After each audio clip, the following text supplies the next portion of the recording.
Hello guys, welcome to Newzee. US President Joe Biden will announce that dozens of pharmaceutical US President Joe Biden will announce that dozens of pharmaceutical companies will be required to re- to pay rebates to Medicare for outrageous price hikes on prescription drugs, the White House said.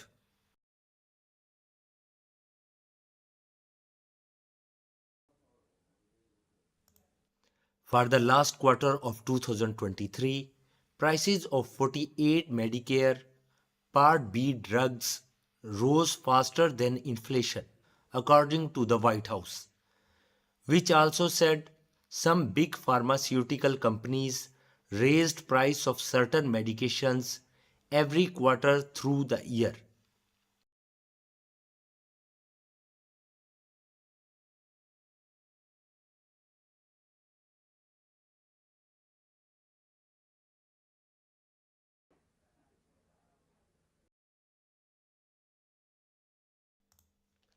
The Biden administration will subject dozens of drug makers to inflation penalties in a move that would reduce out of pocket costs for Medicare recipients. President Joe Biden's signature Inflation Reduction Act includes a provision to penalize drug makers for charging prices that rise faster than inflation for people on Medicare, a government program for those aged 65 and older and disabled.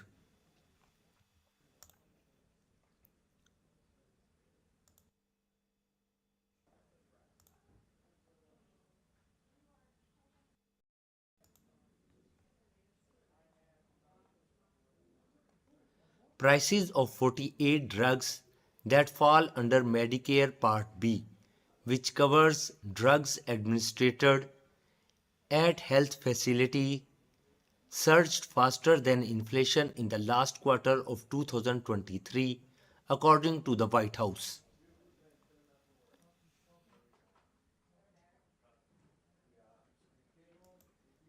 These drugs may be subject to inflation rebates in the first quarter of 2024 as a result of the IRA, which Biden, a Democrat, signed last year.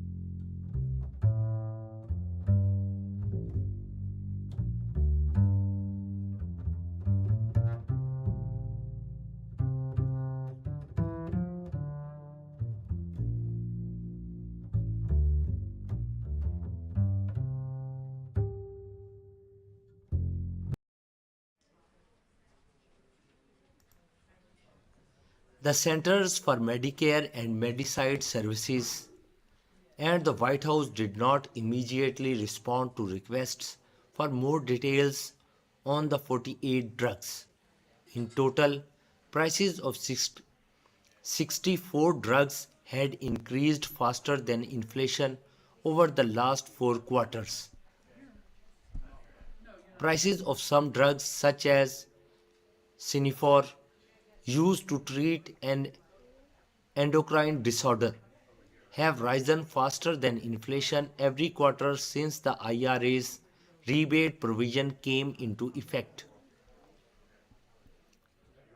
The IRA aims to save $25 billion annually by 2031 by acquiring drug makers to negotiate the prices of selected expensive drugs with the US Centers for Medicare and Medicaid Services, which oversees Medicare.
The Biden administration last week announced it was setting new policy that will allow it to seize patents Audio for check. medicines Mic check. developed One, with two, one, government two. funding if Test. it believes their policies Test, test.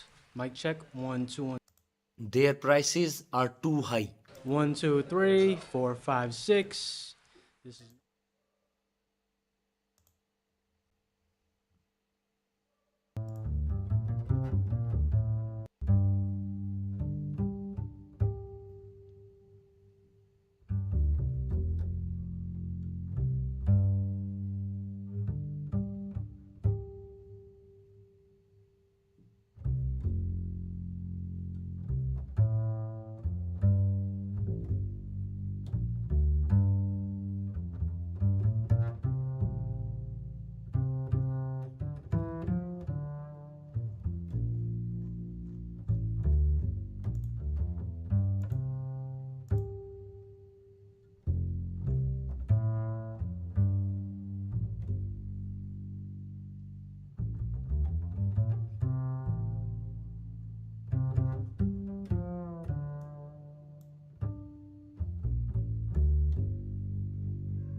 Good afternoon. My name is David Mitchell. I'm a 73-year-old on Medicare. 13 years ago, I was diagnosed with an incurable blood cancer, and I've been in continuous treatment since. Prescription drugs are keeping me alive, literally. My doctors currently have me on a 4-drug combination that carries an annual list price of more than $1 million. Just one of those drugs, an oral drug under Part D, cost me more than $16,000 this year out of pocket. Now that's going to change next year because of the Inflation Reduction Act.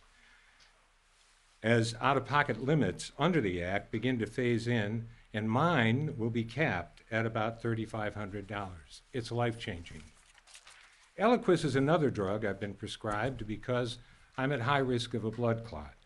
The corporations that manufacture the drug have abused our patent system to block competition. Out-of-pocket costs for Eliquis under my plan is $3,200 per year, but help is coming. Eliquis is one of the first 10 drugs that Medicare will be negotiating in the coming months. Now, as hard as patients worked to win lower drug prices through the Inflation Reduction Act, we could not have done it without President Biden's leadership. We are so lucky that he brings his own personal experience and his family's and turns it into energy and commitment for the rest of us. President Biden also understands the critical need to ensure those of us who depend on new drugs for survival get the innovation we need, but at prices we can afford. So it's my great honor to introduce a man who is delivering on his promise to lower prescription drug prices, the President of the United States, Joe Biden. Thank you. Thank you, Mr. President.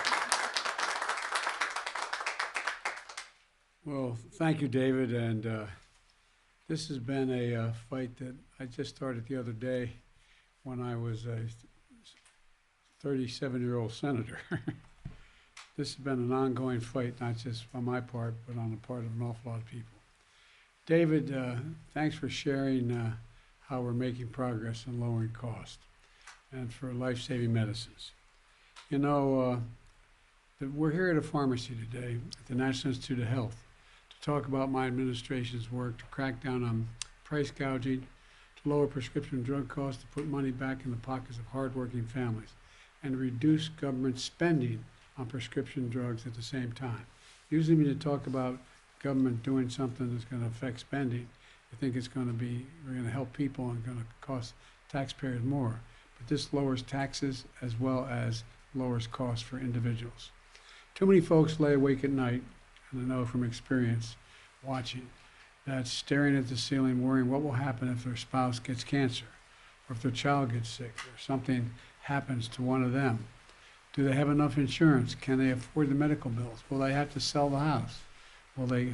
I get up and, you know, it's easy to understand it. And we all know somebody who's been through that experience.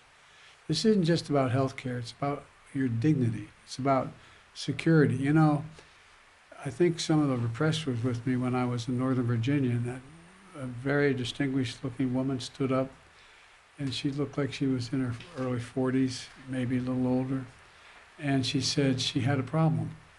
And the problem was she couldn't afford the insulin for her children who had diabetes. She had 2 of them. Talk about having to cut it in half.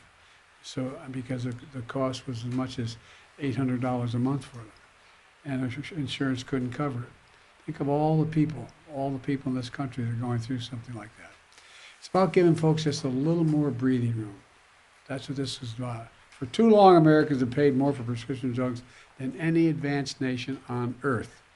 You can have the exact same drug made by the exact same company in the United States, and you buy it in America for one price. You go to Toronto, Paris, Berlin, or any other major capital in the world. In fact, you'll find they're paying 2 to 3 times less than the American is paying at an American drugstore. Folks, it's wrong. The results, seniors are skipping doses, cutting pills in half, foregoing prescriptions entirely because they simply can't afford the prescription drugs. But not anymore. We finally, after all these years, beat Big Pharma when I signed the Inflation Reduction Act to get seniors and taxpayers a better deal. For years, there's been no check on how high or how fast Big Pharma can raise drug prices. In the year before we passed this legislation, drug makers jacked up prices nearly 4 times faster than inflation went up, and they were already too high. Let's call this for what it is. It's a ripoff. They're ripping off Medicare. They're ripping off the American people. But we're now fighting back. As part of our law, which passed last year, drug companies can raise prices if they raise prices more than inflation, they'll have to pay back the difference between inflation, has it gone up, and the price they charge. And that means consumers will pay less as well. They're going to save taxpayers money and discourage companies from raising prices in the first place. Here's how it's going to work. And on its face, it seems complicated, but it's really not that complicated. Every quarter, Medicare publishes a list of drugs administered by doctors whose prices have been hiked too much too fast. Today, Medicare is announcing its latest list. 48 prescription drug prices were raised faster than the rate of inflation was raised in the same period. These drugs are used by 750,000 Americans. If medication you take is on the list, our program is going to keep your costs down. For example, many seniors taking the drug Signifor, for growth hormone disorders, will save over $300 per month. In the last year, 64 different drugs have been listed for these rebates. Some seniors have saved more than $600 per dose. And that's not all. We're not only working to slow price hikes, we're also working to bring down drug prices, period, just bring them down. For starters, my legislation finally gives Medicare the power to negotiate to lower drug prices like the Department of Veterans Affairs has been able to do for a long time. Now Medicare is able to do that. We've been fighting for decades, and I literally mean decades, to give Medicare that right. With this law, we finally beat Big Pharma. And we got it done, I must admit, with no help from the other team at all. Not one single Republican voted for it. In August, the first 10 drugs were selected for negotiation. Drugs that treat things like arthritis, cancer, heart failure, and so much more. In all, this law is going to save the federal government $160 billion over the next 10 years. Hear me? Because Medicare is going to pay less, it's going to save the federal government taxpayers $160 billion over the next 10 years. That money will go toward reducing the deficit and not enriching Big Pharma. It also reduces the cost of insulin for seniors from as much as $400 per month to just $35 per month. It makes important vaccines for seniors like shingles free, saving them $200 per shot. And it's going to cap the total out-of-pocket drug costs for seniors on Medicare. Now, next year in 24, it's going to be capped at, no matter what your costs are, it's going to be capped at $3,500. But in 2025, it's going to go down to $2,000 per year, no matter how expensive your drugs are. And drugs, as you heard from my introducer, can be up to $10,000, $12,000, $14,000 a year for cancer drugs. David just said that his cancer drug costs $16,000 a year. Thanks to this law, he's going to pay a hell of a lot less. It's a real game changer. This law is going to lower costs. It'll save lives for people who forego drugs because they can't afford them. And I'll give folks a little more, just my dad just says, a little more breathing room. Just a little more breathing room. That's what Bidenomics is all about.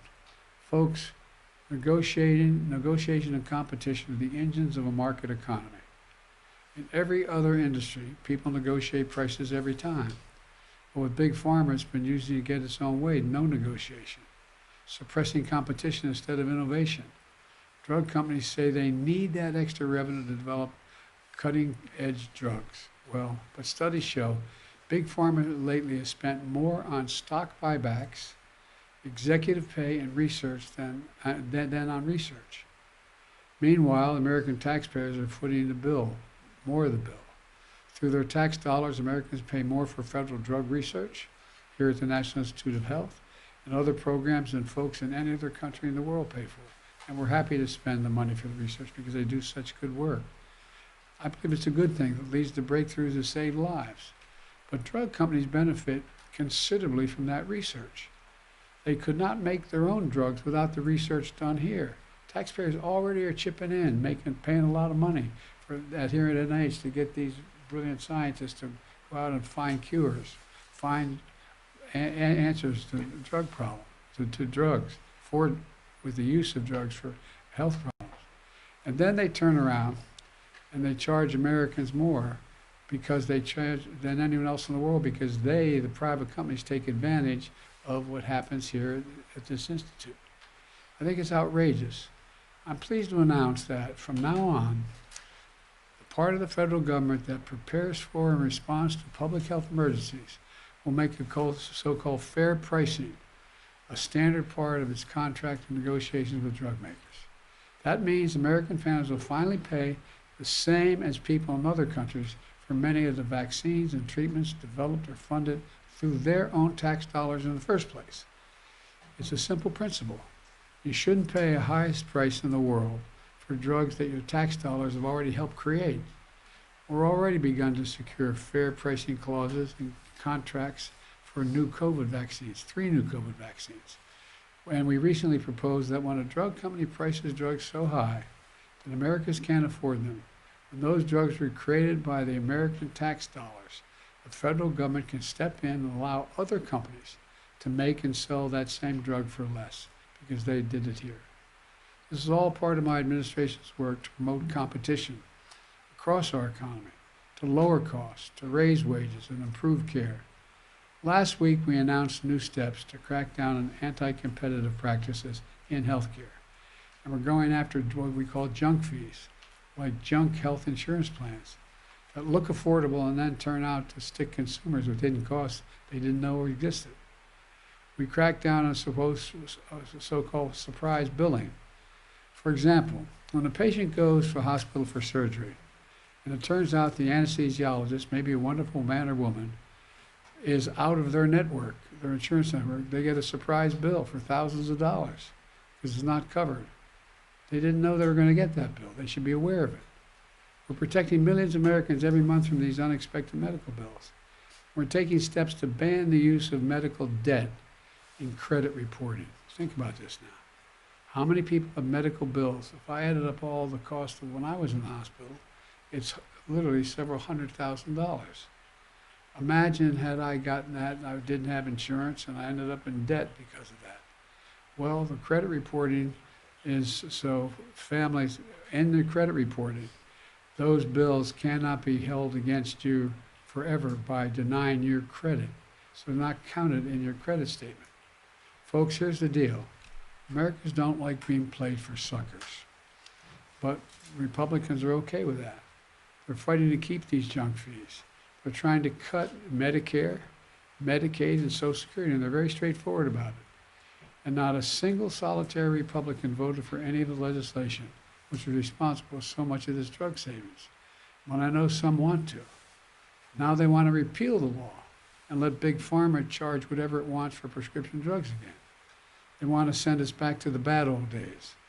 In short, Republicans want to raise costs for seniors and working families and allow exorbitant profits for Big Pharma. I will not let that happen as long as I'm around. I'm a capitalist. Should be able to make profit in significant amounts of money. I have no problem with companies making reasonable profits, though, but not on the backs of seniors and working people. For too many folks, the cost of even just one drug can mean the difference between life and death, hope and fear. This is all about fairness. It's about dignity. As I was saying to these folks behind me before we came in, imagine being that parent who has 2 children who have diabetes, need an insulin, and you can't afford it for both of them. Imagine this, you get stripped of your dignity. Look at your kids, you can't afford it. So we're going to keep fighting to lower prescription drug costs, not just for seniors, but for everyone. To expand health care coverage, to keep building an economy from the middle out and the bottom up, where health care is a right, not a privilege, and patients come out before profits. I know we can do this, I really do. We just have to remember who in God's name we are. We're the United States of America. There's nothing beyond our capacity if we work together. And in this area, we're not only working to cut the cost for people needing the drugs, we're cutting the cost for the average taxpayer so they don't have to pay as much to fund Medicare. because Medicare is paying less as well. This is a double header. You save the taxpayer at large money because Medicare is not paying as much, and you save individual patients' lives as well as money.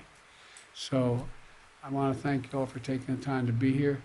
I want to thank my introducer. I know you're down to 35, but it's going to get down to $2,000 a year, max, in 2035. So God bless you all, and may God protect our troops. Thank you very, very much. President Biden, do you want Israel to scale back its assault on Gaza by the end of the year? Do you want them to tone it down, move to a lower intensity phase? I want them to be focused on how to save civilian lives, not stop going after Hamas, but be more careful. Mr. President, can you explain why Is Israel committing, violating international humanitarian